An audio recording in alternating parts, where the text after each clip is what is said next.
దాంతో పాటు ఇంకా రెండింటిని ప్రభు ఇచ్చాడు. ఏమిచ్చాడు? ఐశ్వర్యమును ఘనతయు ఇచ్చాడు. కాబట్టి జ్ఞానం విషయమే కానీ, ఐశ్వర్య విషయమే కానీ, ఘనత విషయమే కానీ భూపతుల్లో ఎవడు కూడా రాజైన సొలొమోనుకు సరిపోడు. ఆయన ఐశ్వర్యం చూడండి ఎంతగా ఉందో. 10వ అధ్యాయం, మొదటి రాజులు 10వ అధ్యాయము 23వ వచనం. ఈ ప్రకారము రాజైన సొలొమోను ధనము చేతను జ్ఞానము చేతను భూపతులందరిలో అది కూడా ఎండాను. జ్ఞానమే కాదు, డబ్బు విషయం కూడా. ఈయనకున్న ధనము ఏ రాజు దగ్గర కూడా లేదు. ఈయనకున్న బంగారం కూడా ఎలాంటి, ఎంత బంగారం ఎక్కడెక్కడ ఉందో చూడండి. 21వ వచనం. మరియు రాజైన సొలొమోను పానపాత్రలు బంగారపు ఎండను, లెబానోను అరణ్య మందిరపు పాత్రలను బంగారువే, వెండిది ఒకటి లేదు. సొలొమోను దినములలో వెండి ఎన్నికకు ఏ పాత్రలు వాడాడు? ఆయన బంగారు పాత్రలు. ఎక్కడెక్కడ వాడాడు? ఇంటిలో వాడాడు, మందిరంలో కూడా పాత్రలు వాడాడు. చూడండి, మందిరంలో కొన్నిసార్లు మనం పాత్రలు వాడతాం. లార్డ్స్ టేబుల్ దగ్గర, బల్ల దగ్గర పాత్రలు ఉంటాయి. చాలా వరకు ఎక్కువ ఎంతవరకు చూడగలిగినా మనం ఏ పాత్రలు చూడగలుగుతామా? అయితే సిల్వర్ గ్లాసెస్ ఉంటాయి. ఎక్కడైనా ఎవరైనా గోల్డెన్ గ్లాసెస్ చూస్తారా? ఈ మందిరంలో ఉండే బంగారు గ్లాసెస్. అసలు మందిరాన్ని ఎట్లా కట్టాడండి? దేంతో కట్టాడు? అసలు బంగారం లేకుండా మందిరం నిర్మించబడిందా? 6వ అధ్యాయం, మొదటి రాజులు 6వ అధ్యాయం 21వ వచనం. ఇలాగన సొలొమోను మందిరమును లోపల మేలి బంగారంతో పొదిగించి గర్భాలయపు ముంగిలికి బంగారపు గొలుసులు గల తెర చేయించి బంగారంతో దాన్ని పొదిగించాను. ఏ భాగమును విడవకుండా మందిరం అంతయు బంగారంతో పొదిగించాను. ఎంత ఐశ్వర్యవంతుడు అండి ఈయన! ప్రతి భాగం మందిరంలో బంగారంతో ఉంది. వెండి అసలు పనికిరాలేదు అక్కడ. అటువంటి ఐశ్వర్యవంతుడు. ఈయనకున్న సింహాసనం కూడా ఎలాంటిదంటే చూడండి, మొదటి రాజులు 10వ అధ్యాయం, రాజులు మొదటి గ్రంథం 10వ అధ్యాయం 18వ వచనం. మరియు రాజు దంతం చేత పెద్ద సింహాసనం చేయించి సువర్ణముతో దాని, ఎట్లాంటి సింహాసనము? పెద్ద సింహాసనం. దేంతో చేయించాడు? బంగారంతో చేయించాడు. సింహాసనం అంటే ఇల్లు అట్లా కూర్చునేది కాదు. ఈ డాస్ ఎక్కడానికి ఎన్ని మెట్లు ఎక్కేవాడు మేము? 3. రాజైన సొలొమోను యొక్క సింహాసనం ఎక్కాలంటే ఎన్ని మెట్లు ఎక్కాల? 6 మెట్లు ఎక్కాల. 6 మెట్లు ఎక్కితే నువ్వు ఆ సింహాసనం కూర్చోగలవు. 6 మెట్లతో కూడిన సింహాసనము బంగారంతో చేయబడింది. అసలు అలాంటిది ఇంకెక్కడ కూడా లేదు. ఆ వచనం రాయబడింది చూడండి, 20వ వచనం. ఇరు ప్రక్కల 6 మెట్ల మీద 12 సింహములు నిలిచిండెను. అటువంటిది ఏ రాజ్యమందైనను చేయబడలేదు. ఆయనకున్న సింహాసనం ఎవరికి లేదు. ఆయనకున్న ఐశ్వర్యము ఎవరికి లేదు. ఆయనకున్న జ్ఞానము ఎవరికి లేదు. అదే సమయంలో ఆయనకున్న ఘనత కూడా ఏ రాజుకు లేదు. సాక్షాత్తు దేవుడే ఆయనతో కూడా ఉండి ఆయన్ని ఎంత బహుఘనుడైన రాజుగా చేసినాడో దీని వాక్యంలో నమోదు చేయబడింది. 2వ దినవృత్తాంతములు 1వ అధ్యాయం 1వ వచనం. 2వ దినవృత్తాంతములు 1వ అధ్యాయం 1వ వచనం.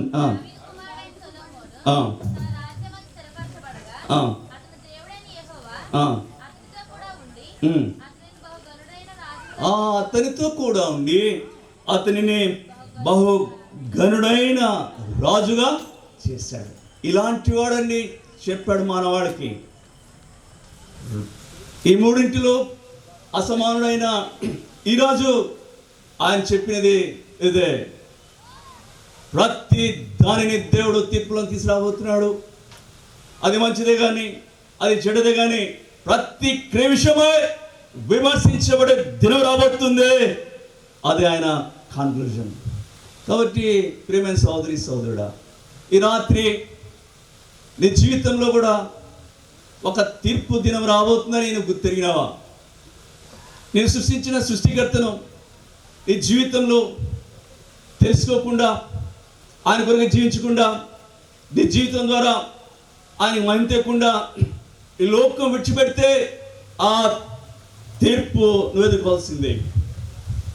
ఈ రాజైన సొలొమోను దేవుడు తనకిచ్చిన వణింపలేని వివేచన, వణింపలేని జ్ఞానం బట్టి లోకంలో ఉన్న మొత్తాన్ని పరిశీలించి గ్రహించి తెలుసుకొని ఆయన ఇచ్చిన స్టేట్మెంట్ ఏంటంటే అంత వ్యర్థమే, సమస్తమును వ్యర్థమే. చూడండి, మొదటి అధ్యాయం అదే మాట అంటాడు, చివరి అధ్యాయం కూడా అదే మాట అంటాడు. ప్రసంగి గ్రంథము మొదటి అధ్యాయం 2వ వచనం. ప్రసంగి గ్రంథము మొదటి అధ్యాయము 2వ వచనం.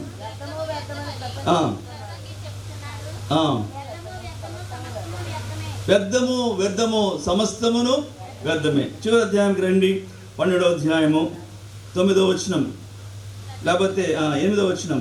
సమస్తము వ్యర్థమని ప్రసంగి చెప్పుచున్నాడు. సమస్తము ఆయన గమనించాడు, లోకంలో ఉన్న ప్రతిది కూడా వ్యర్థమే. ఎందుకంటే ఆయన కొన్ని ఎక్స్పెరిమెంట్స్ కూడా చేసినాడు, కొన్ని ప్రయోగాలు చేశాడు, తెలుసుకున్నాడు, నేర్చుకున్నాడు, చదువుకున్నాడు.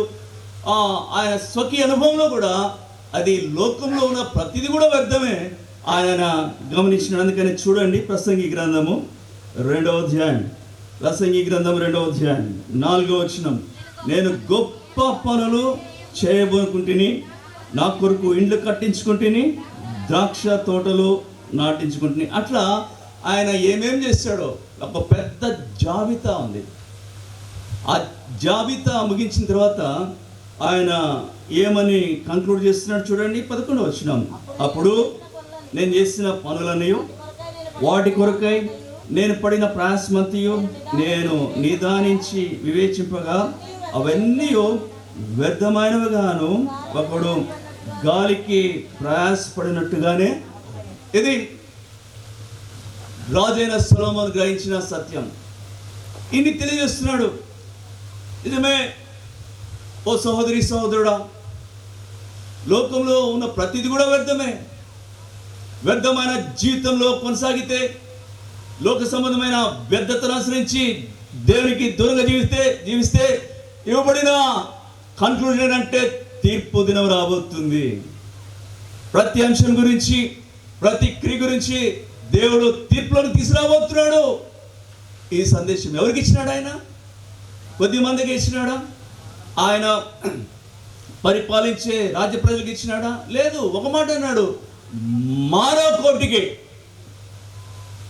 మానవ జాతి అంతటికి, అన్ని తరాల్లో అన్ని యుగాల్లో భూమి మీద నివసించిన ప్రతి మానవునికి ఇది ఏ విధి. అంటే చూసారా, దేవుని సంకల్పము సర్వ మానవుడి పట్ల ఉంటుంది. దేవుడు తన దాసుని ద్వారా ఈ బైబిల్లో తన ఆత్మ ద్వారా పొందుపరిచిన శ్రేష్టమైన ఆత్మీయ సత్యం ఇది. మానవ కోటికి అవసరమైన విధేంటో అన్న తన దాసుని ద్వారా తెలియజేశాడు. ఎందుకంటే దేవుడు మానవ జాతి అంతటా ప్రేమిస్తున్నాడు. దేవుడు లోకమును ఎంతో ప్రేమించాడు. ఆయన కొద్ది మందికే ఆయన పక్షపాతి అయిన దేవుడు కాడు. యేసుక్రీస్తు అందరికీ ప్రభు. అందుకని పాత నిబంధనలో పిలుపు అట్లానే ఉంది, కొత్త నిబంధనలో పిలుపు అట్లానే ఉంది. పిలుపు సార్వత్రికమైంది. పాత నిబంధనలు అన్నాడు యెషయా గ్రంథం 45వ అధ్యాయం 22వ వచనంలో, భూదిగంతముల నివాసులారా నా వైపు చూచి రక్షణ పొందడి. కొత్త నిబంధనలో ప్రభువైన యేసుక్రీస్తు సార్వత్రికాన్ని పిలుస్తున్నాడు. ప్రయాసపడి భారం మోచున్న సమస్త జనులారా నా ఎదుగు రండి, నేను మీకు విశ్రాంతి కలుగజేతును. ఎందుకంటే సార్వత్రిక మానవ కోటిని పిలుస్తున్నాడు అంటే దేవుని యొక్క అనాది కాల సంకల్పము రేపు తన మహిమ రాజ్యంలో దానితో పాటు అన్ని తరగతులలో, అన్ని జనాంగాల నుండి, అన్ని భాషల్లో నుండి, అందరి దగ్గర నుండి రిప్రజెంటేషన్ ఉండాలని ప్రభు కోరుతున్నాడు. అందుకని ఆ మాట రాయబడి ఉంది ప్రకటన గ్రంథము 5వ అధ్యాయం 10వ వచనం, నీవు వధింపబడిన వాడవై నీ రక్తం ఇచ్చి ప్రతి జనంలోను, ఆ భాషను మాట్లాడేవారిలోను, ప్రతి ప్రజలను దేవుని కొరకు మనుషులు కొని మా దేవునికి వనుగు రాజ్యంగాను యాజకులుగాను. ఎక్కడెక్కడి నుంచి వచ్చాడు? ప్రతి జనాంగంలో నుండి అక్కడ ప్రజలు కనబడుతున్నారు, ప్రతి భాష మాట్లాడేవారి నుండి. ఎందుకంటే మానవాడి పక్షంగా దేవుని యొక్క వర్ణింపజాలని ప్రేమ రీతిగా వెల్లడి చేయబడింది.